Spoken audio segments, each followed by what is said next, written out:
اللہ تعالیٰ نے ہمیں جسم و جسمانیت کی نعمت سے نوازا، مصطفیٰ کے صدقے سے ہمیں نوازا، یہ بھی اللہ تعالیٰ کی نعمت ہے۔ چھوٹے باغی کم کر۔ اسی طرح اس جسم کے اندر اللہ کی کتنی نعمتیں ہمارے پاس موجود ہیں۔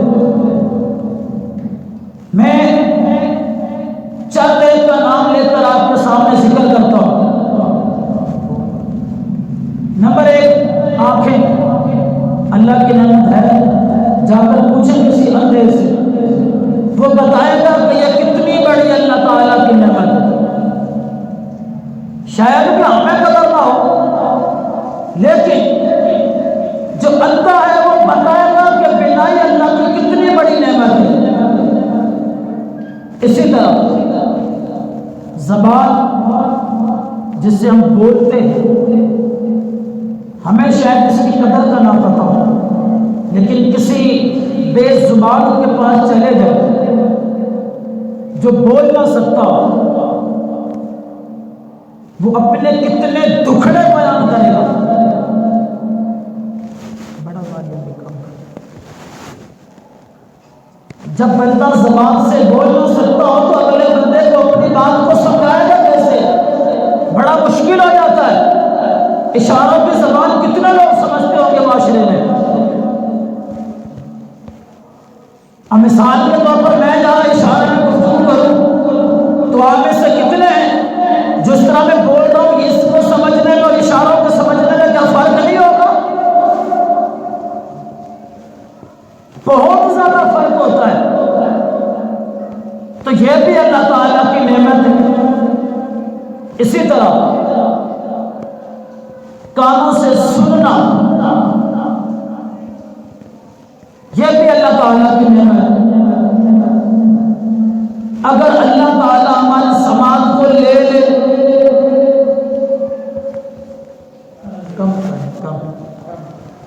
سماعت کو لے لے، ہم سڑک سے گزر رہے ہو، گاڑی آ جائے، وہ عورت دے دے، تھک جائے گا، ہمیں پتہ نہیں چلے گا۔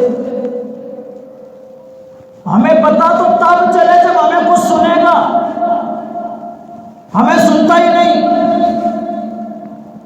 جب سنتا ہی نہیں تو ہمیں جب تک کوئی ہاتھ پکڑ کے ہلا نہ دو، بھائی ادھر ہو جا، پیچھے گاڑی آ رہی ہے، پیچھے کوئی چیز آ رہی ہے، سائڈ پر ہو جا، تجھے نقصان پہنچ جائے گا، چوٹ لگ جائے گا، ہمیں نہیں پتہ چلے گا جب تک کوئی بازو سے پکڑ کے ہلائے گا، ہمیں جھنجھوڑے گا۔ تو یہ اللہ تعالیٰ کی کتنی بڑی نعمت ہے۔ ہاتھوں کو دیکھ لیں،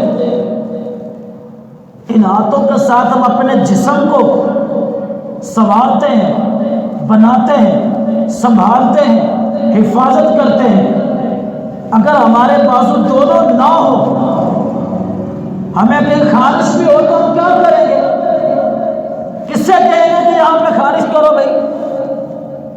ہمیں کھانا کھانے کی حاجت ہوگی تو ہم کس سے کہیں گے ہمیں کھانا توڑ کر ہمارے منہ میں جما لگا لے؟ یہ بھی اللہ تعالیٰ کی بہت عظیم نعمت ہے۔ اسی طرح پاؤں کی بات کر رہے ہیں، یہ بھی اللہ تعالیٰ کی بہت بڑی نعمت ہے۔ عقل سلیم، یہ بھی اللہ رب العزت کی بہت بڑی نعمت ہے۔ ہمارے معاشرے کے اندر جو بے وقوف ہیں، پاگل ہیں، ان لوگوں کی معاشرے کے اندر کوئی ویلیو ہوتی ہے؟ لوگ کیا کچھ سمجھتے ہیں انہیں؟ 4 لوگ بیٹھے ہوں تو ایک پاگل شخص آ جائے تو لوگ اس کے پاس اٹھ کے چلے جاتے ہیں یا اسے اپنے سے دور کر دیتے ہیں، اور بھائی اس کے ساتھ کیا اپنا دماغ کو خراب کرنا، یہ تو پہلے ہی پاگل ہے۔ تو عقل سلیم کا مل جانا یہ بھی اللہ رب العزت کی بہت بڑی نعمت ہے۔ اللہ تعالیٰ کی بہت بڑی نعمت ہے یہ۔ اس کے علاوہ یہ میں نے جسم کی چند نعمتیں گنوائی، آسمان کا ہمارے لیے صاحبہ بنا کر ہمیں عطا کر دینا، یہ بھی تو اللہ کی نعمت ہے۔ آسمان کی سجاوٹ کے لیے اس پر چاند، سورج، ستاروں کو جگمگا دینا، یہ بھی تو اللہ کی نعمت ہے۔ دن کے اندر اندر سورج جب اپنی روشنی کو دیتا ہے تو ہمارے جو لائٹ ہے ہمارے کمرے میں روشنی ہے ساری مات پڑ جاتی ہے، ہمیں ضرورت نہیں پڑتی ان کی۔ اسی طرح 14ویں رات کا جب چاند چمک رہا ہوتا ہے تو رات کے اندھیرے کے اندر بھی وہ اپنی روشنی سے رات کو جگمگانا ہوتا ہے۔ یہ اللہ تعالیٰ کی نعمت ہے۔ زمین جس کے اوپر ہم چلتے ہیں، بیٹھتے ہیں، لیٹتے ہیں، ہر اپنا کام کرتے ہیں، یہ بھی تو اللہ کی نعمت ہے۔ وگرنہ دنیا کا وہ بھی تو حصہ ہے نا، سمندر کا لگا لے جہاں صرف پانی ہی پانی ہے، وہاں کس طرح بندہ کھڑا ہوگا، کس طرح بندہ لیٹے گا، کس طرح بیٹھے گا، اپنے زندگی کے معاملات کو وہاں پر کرے گا۔ پانی کے اوپر کبھی کچھ اس طرح کے معاملات ہوتے ہیں جو ہم یہاں بیٹھ کر کرتے ہیں؟ نہیں ہوگا۔ بندہ پانی میں بیٹھے گا جب چلو ڈوب جائے گا۔ تو یہ زمین بھی اللہ تعالیٰ کی بہت عظیم نعمت ہے۔ اسی طرح ہم جو کھانا کھاتے ہیں، طرح طرح کے ہم کھانا کھا رہے ہیں، طرح طرح کے پھل کھا رہے ہیں، ان کو بھی تو اللہ رب العزت نے زمین سے اگایا۔ ہم تو ایک بیج زمین میں گیر دیتے ہیں، مٹی ڈال کر پانی ڈال دیتے ہیں، اس کو درخت کون بناتا ہے؟ یہ کس کی شان ہے؟ میرے رب کی شان ہے۔ ایک بیج کو درخت بنا دینا، پھر اس ایک بیج سے ہزاروں دانے ہمیں عطا کرنا، یہ میرے رب کی شان ہے۔ یہ اللہ کی نعمت نہیں تو اور کیا ہے؟ میں مثال دے دوں، ہم آم کھاتے ہیں، اس کی گٹا کو زمین میں لگا دیتے ہیں، پودا بن جاتا ہے، اس کی حفاظت کرتے جائیں، پانی ڈالتے جائیں، ایک دن کو بڑا درخت بن جاتا ہے۔ اب ایک آم کی گٹک سے اللہ تعالیٰ نے ہمیں کتنا بڑا درخت، اس میں کتنے پھل لگتے ہیں، اور جب تک وہ درخت رہتا ہے بندہ شاید دنیا سے چلا جائے اس کی نسلیں بھی اس سے فائدہ حاصل کرتی رہتی ہیں، ایک دانے سے 11 دانہ بہتر ہے۔ تو یہ بھی اللہ کی بہت بڑی نعمت ہے۔ پانی جو ہم پیتے ہیں یہ بھی اللہ رب العزت کی بہت بڑی نعمت ہے۔ الغرض میں اپنے گفتگو کو سمیٹوں، اللہ تعالیٰ کی نعمتوں کو گننا ہم شروع کر دیں نا، ہماری زندگی ختم ہو جائے، لیکن اللہ تبارک و تعالیٰ کی نعمتوں کو نہیں گن سکتے۔ اس قدر اللہ نے اپنی نعمتیں ہمیں عطا فرمائی ہیں۔ یہ سانس کا چلنا یہ بھی تو اللہ کی نعمت ہے یار، جو ہمارے سانس چل رہے ہیں یہ بھی تو اللہ کی نعمت ہے نا۔ اگر یہ سانس بند ہو جائے تو ہم کیا کر سکتے ہیں؟ ایک منٹ کے اندر لوگ انسان کو مردہ کہنا شروع کر دیتے ہیں، اس کا نام ہی ختم ہو جاتا ہے، اس کو مردہ، اس کو میت کا نام لے کر پکارا جاتا ہے۔ ایک سیکنڈ کی تو بات ہوتی ہے، یہ سانس رکنے کی دیر ہے بس، یہ بھی تو اللہ کی نعمت ہے۔ الغرض اللہ تبارک و تعالیٰ نے اپنے پاک کلام میں فرمایا کہ جو تمہیں نعمتیں ملی ان کا خوب چرچا کرو، ان کا خوب چرچا کرو۔ اور کائنات میں نعمتیں اللہ نے بے شمار عطا فرمائی ہیں، لیکن سب سے بڑی جو نعمت ہے وہ مصطفیٰ کریم علیہ الصلوۃ والسلام کی ذات کے راستے ہے۔ اللہ کے نبی ہمارے لیے سب سے بڑی نعمت ہے۔ حضرت عیسیٰ علیہ السلام کے دور کے اندر ایک شخص تھا، ہاتھ پاؤں سے معذور تھا، آنکھوں سے اندھا بھی تھا، زمین پر پڑا ہوا تھا، اس کے ارد گرد کافی لوگ جمع تھے، اور وہ ایک ہی صدا لگا رہا تھا، یا اللہ تیرا شکر ہے۔ سب کہیں یا اللہ تیرا شکر ہے، بلند آواز سے کہیں یا اللہ۔ جن کو اللہ نے بولنے کی طاقت عطا فرمائی ہے وہ شکریہ اللہ کا ادا کرنے کے لیے سے میرے ساتھ مل کر کہیں یا اللہ تیرا شکر ہے۔ ہاتھ پاؤں سے بندہ معذور ہے، آنکھوں سے اندھا ہے، زمین پہ پڑا ہوا ہے، کیا کہہ رہا ہے؟ یا اللہ تیرا شکر ہے، یا اللہ تیرا شکر ہے۔ لوگ بڑے پریشان کہ اس کے ہاتھ بھی نہیں ہے، پاؤں بھی نہیں ہے، اندھا ہے، زمین پہ پڑا ہے، اور پھر یہ صدا لگا رہا یا اللہ تیرا شکر ہے، یا اللہ تیرا شکر ہے، یا اللہ تیرا شکر ہے۔ لوگوں کے لیے عجیب معجزہ تھا، اتنے میں حضرت عیسیٰ علیہ السلام کا گزر ہوا تو آپ نے پوچھا یہ کیسا مجمع ہے، لوگ کیوں یہاں پر جمع ہے؟ تو بتایا گیا حضور ایک شخص یہاں زمین پہ پڑا ہوا ہے جو پاؤں سے بھی معذور ہے، ہاتھوں سے بھی معذور ہے، آنکھیں بھی نہیں ہیں، لیکن وہ پھر بھی کہتا ہے یا اللہ تیرا شکر ہے۔ تو آپ نے فرمایا یہ کوئی بڑی تعجب والی بات تو نہیں ہے، اللہ کا تو شکر ادا کرنا چاہیے۔ لیکن آپ اس شخص کے قریب آئے، اس کے کان کے پاس آ کر کہا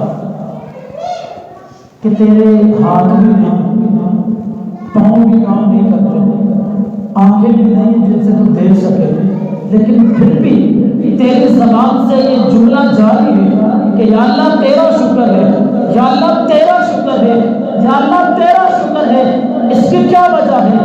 تو کہنے لگا میں اللہ کا شکر ادا کیوں نہ کروں؟ کیا مجھے آنکھیں نہیں ملے تو میں اس رب کا شکر نہ ادا کروں؟ مجھے ہاتھ نہیں ملے تو کیا میں اس کا شکر ادا نہ کروں؟ پاؤں نہیں ملے تو کیا اس کا شکر ادا نہ کروں؟ اور تین ہی تو نعمتیں ہیں نا جو مجھے نہیں ملے، اس کے علاوہ جو اللہ نے نعمتیں عطا کی کیا ان کا میں شکر نہ ادا کروں؟ سب سے بڑھ کر اللہ کی نعمت کہ اللہ نے مجھے اپنے پیغمبر حضرت عیسیٰ کا کلمہ پڑھنے والا بنایا، کیا میں مسلمان ہونے پر اللہ کا شکر نہ ادا کروں؟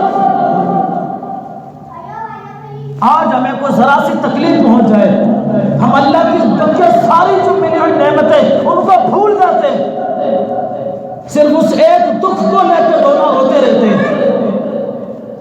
بھائی وہ بھی تو انسان ہے نا، آنکھیں بھی نہیں ہیں، ہاتھ بھی نہیں ہے، پاؤں بھی نہیں ہے، یا اللہ پھر بھی تیرا شکر ہے، کیوں تو نے انسان کو بنایا، یا اللہ پھر بھی تیرا شکر ہے، کیوں تو نے بولنے کی طاقت تو دی، یا اللہ پھر بھی تیرا شکر ہے، کیوں تو نے اپنے محبوب کا امتی بنایا، یا اللہ پھر بھی تیرا شکر ہے، کیوں تو نے اپنا نبی کا کلمہ پڑھنا والا تو بنایا۔ اور پھر آخر کے اندر کہتا ہے کہ میں رب کا شکر ادا کیوں نہ کروں جس نے اپنے پیغمبر کو میرے بالکل قریب کر دیا، اپنے پیغمبر کو میرے بالکل قریب کر دیا، میں اس رب کا کیوں نہ شکر ادا کروں؟ ہمیں اگر کوئی تکلیف آتی ہے نا تو یاد رکھیں اس تکلیف کی آڑ میں اللہ تبارک و تعالیٰ پر گلہ شکوہ نہ کریں۔ مثال کے طور پر انسان کو بخار آ جاتا ہے، آج کل بخار یہ عام ہے، ڈینگی، ملیریا، ٹائیفائڈ، یہ بخار تقریباً عام ہے۔ میں بھی پچھلے تقریباً 1.5 ماہ سے اسی کے اندر گرفتار تھا، لیکن اللہ تبارک و تعالیٰ کا کروڑا احسان ہے کہ اس مالک نے شفا عطا فرمائی۔ بہت سارے ایسے بھی میں نے اپنے اس دوران دیکھے، ایک نوجوان میرے مدرسے کے بالکل سامنے وہاں رکشے والا رکشہ چلاتا ہے، اس کا نوجوان بیٹا بخار کے اندر مبتلا ہوا، پہلا دن بخار، دوسرا دن انتقال کر دیا۔ ایسے بھی تو لوگ ہیں، تو یہ اللہ کا شکر ہے، بیماری آئی لیکن اللہ کا شکر ہے اللہ نے ہمیں شفا دیا تھا، یہ اس مالک کا احسان ہے۔ میں مثال دے رہا تھا، بندے کو بخار آ جاتا ہے، بخار کے اندر اتنا نڈھال ہو جاتا ہے کہ وہ بیچارہ کچھ کرنے کے قابل نہیں ہوتا، تو پھر بندہ اللہ تبارک و تعالیٰ کی ناشکری کرتا ہوا نظر آتا ہے کہ یار میں مر ہی جاتا تو اچھا تھا، لوگوں کو معذور بنا دیا اللہ نے مجھے۔ اس طرح کے بے شمار جملے ہیں جو نہیں کہنے چاہیے لیکن ہمارے عوام الناس کہہ رہی ہوتی ہیں۔ اس کے علاوہ آپ نے بے شمار سنے ہوں گے، بعض اوقات مائیں کہہ رہی ہوتی ہیں یا اللہ میرا ایک ہی تو بیٹا تھا، تو اسی کو بخار دینا تھا تو کسی اور کو دے دیتا، تو مجھے بخار دے دیتا۔ باپ کہہ رہا تھا یا اللہ میرے بچے کو تکلیف دی، مجھے دے دیتا، اس کو تو شفا دیتا۔ نہیں بھائی نہیں، اللہ جو بھی کرتا ہے بہتر ہی کرتا ہے، اللہ جو کرتا ہے بہتر ہی کرتا ہے، اور اللہ جو جانتا ہے وہ تم نہیں جانتے، اللہ جو جانتا ہے وہ ہم نہیں جانتے۔ یہ بھی جملہ یاد رکھیے گا، اللہ تبارک و تعالیٰ جو بھی کرتا ہمارے حق میں بہتر ہی فیصلہ کرتا ہے۔ ایک چڑیا تھی، اپنا گھونسلہ اس نے بنایا، اس میں اس نے اپنے انڈے دے دیے، بچے بھی تھے، بیٹھی ہوئی تھی، تیز آندھی آئی، بارش آئی، وہ اپنے گھونسلے کے اندر چھپ کے بیٹھ گئے، چھپ کر بیٹھ گئے۔ قریبی درخت کے اندر سانپ چڑھا، اس کے گھونسلے کی طرف بڑھتا جا رہا، لیکن اس کو کیا پتا، وہ تو بارش سے بچنے کے لیے، ہوا سے بچنے کے لیے اپنے گھونسلے کے اندر چھپ کے بیٹھی ہوئی ہے۔ اللہ تبارک و تعالیٰ نے تیز طوفان اس کی طرف رخ کیا جو اس کا گھونسلہ ہی اڑا کر لے گیا۔ گھونسلہ تو گر گیا لیکن جانور ہوا میں اڑ گیا اور اپنی جان کو اس نے بچا لیا۔ اب بظاہر جانور گلا شکوہ تو کرتا، مالک تو نے میرا گھونسلہ تباہ کر کے رکھ دیا، لیکن اس کو یہ خبر کہاں تھی کہ اس پروردگار نے تیرا گھونسلہ اڑایا لیکن تیری جان تو بچا لی ہے نا۔ اللہ جو جانتا ہے وہ ہم نہیں جانتے۔ بعض اوقات ہمیں جو آزمائشیں آتی ہیں، تکلیفیں آتی ہیں، پریشانیاں اللہ دیتا ہے، اسی کے اندر ہماری بھلائی ہوتی ہے، اسی کے اندر ہمارے لیے بہتری ہوتی ہے، ہمارے لیے کوئی فائدے والی بات اس میں چھپی ہوتی ہے لیکن ہمیں خبر نہیں ہوتی۔ اور ویسے ہی پیارے آقا صلی اللہ علیہ وسلم کا یہ فرمان ہے، جس شخص کو ایک کانٹا بھی چبھ جائے، ہلکی سے بھی اگر کسی کو تکلیف ہو اور وہ اس پہ صبر کرے تو اللہ تبارک و تعالیٰ اس کے بدلے اس کے گناہوں کو بھی معاف کرتا ہے اور صبر کرنے کے بدلے اس کو ڈبل اس کا اجر بھی عطا فرماتا ہے۔ تو ہمیں جب تکلیف آتی ہے یاد رکھیں، ایک ہی جملہ ذہن میں رکھا کرے کہ میرے گناہ زیادہ ہو، اللہ یہ چاہتا ہے کہ میں اپنے بندے کے گناہوں کو معاف فرماؤں، اپنے بندے کے گناہوں کو معاف فرما دو، تاکہ جب یہ دنیا سے جائے نا تو گناہوں سے بالکل پاک ہو کر جائے۔ قیامت کے اندر اس سے حساب و کتاب نہ لیا جائے، اس کو کٹہرے کے اندر کھڑا نہ کیا جائے، کفار کے ساتھ میدان میں اس کو کھڑا نہ کیا جائے۔ میں اپنے بندے کی تکلیفوں کو دنیا میں پریشانیاں دے کر، بیماریاں دے کر، تکلیفیں دے کر، بے اولادی کے ذریعے، بے روزگاری کے ذریعے، جو بھی اللہ کا انداز ہو، اللہ دنیا کے اندر ہمیں آزمائشیں دے کر ہمارے گناہوں کو مٹا دیتا ہے تاکہ میدان معاشر میں اپنے بندے کو بغیر حساب کے جنت میں داخلہ عطا فرماؤں۔ اللہ جو کرتا ہے بہتر ہی کرتا ہے۔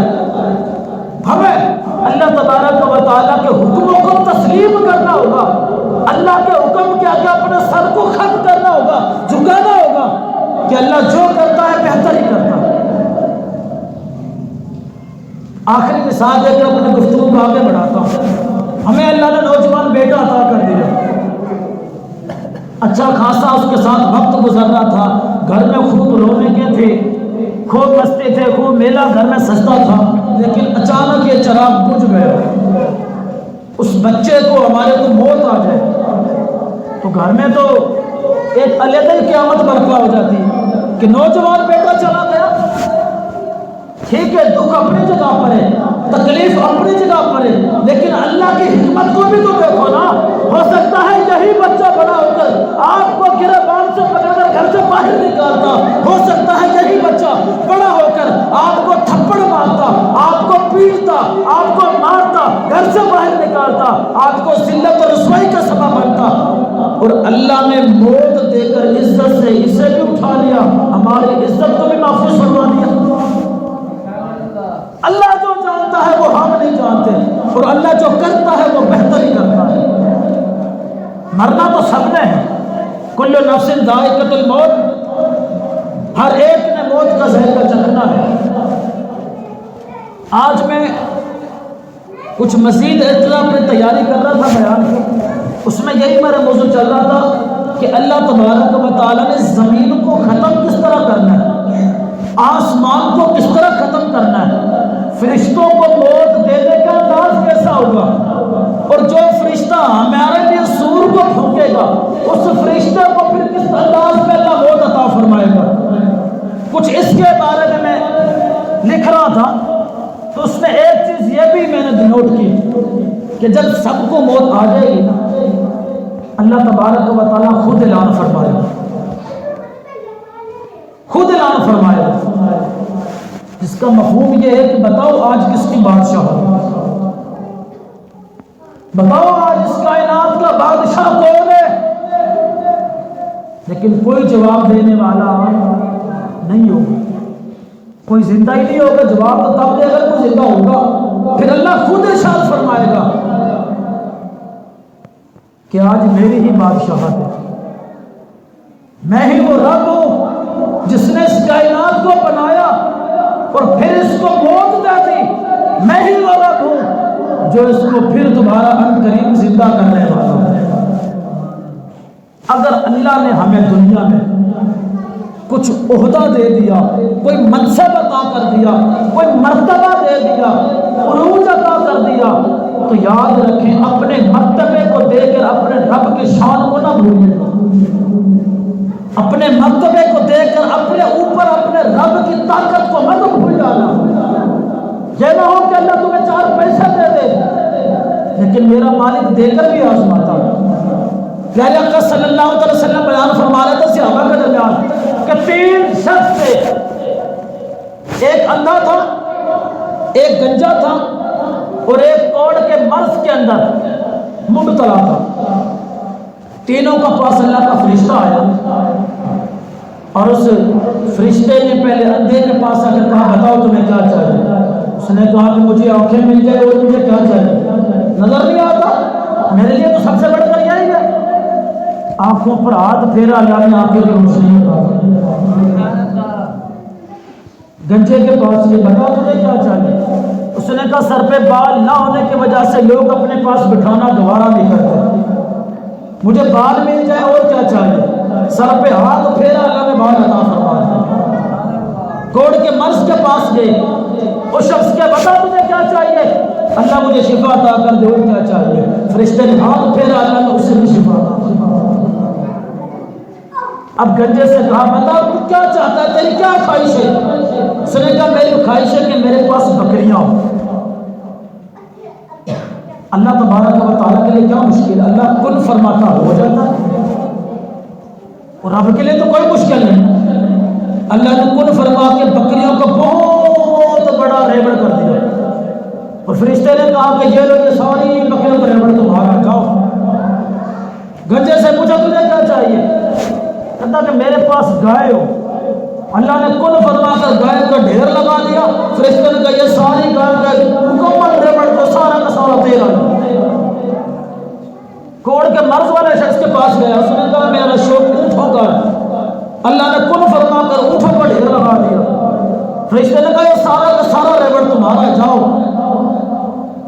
تینوں کو پیسہ مل گیا، مال مل گیا، ان کے جسم بھی اللہ تبارک و تعالیٰ نے تندرستی کے ساتھ ٹھیک کر دیے، شفا عطا کر دے۔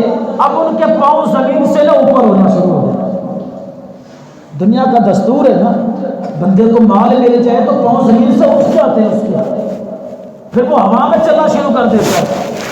اللہ نے ان کی خواہش کے مطابق مال دے دیا، ان کے دماغ کے اندر شیطانی سوچیں آنا شروع ہو گئی، تکبر آ گیا، غرور آ گیا، حسد آ گیا، کینہ آ گیا، یہ ساری بیماریوں نے ان کے دماغوں میں آ کر اپنی جگہ پر ڈال دی۔ وہی فرشتہ کئی سالوں کے بعد دوبارہ آیا، گیا اس کوڑ کے مرض کے پاس، اندھا ہو کر گیا۔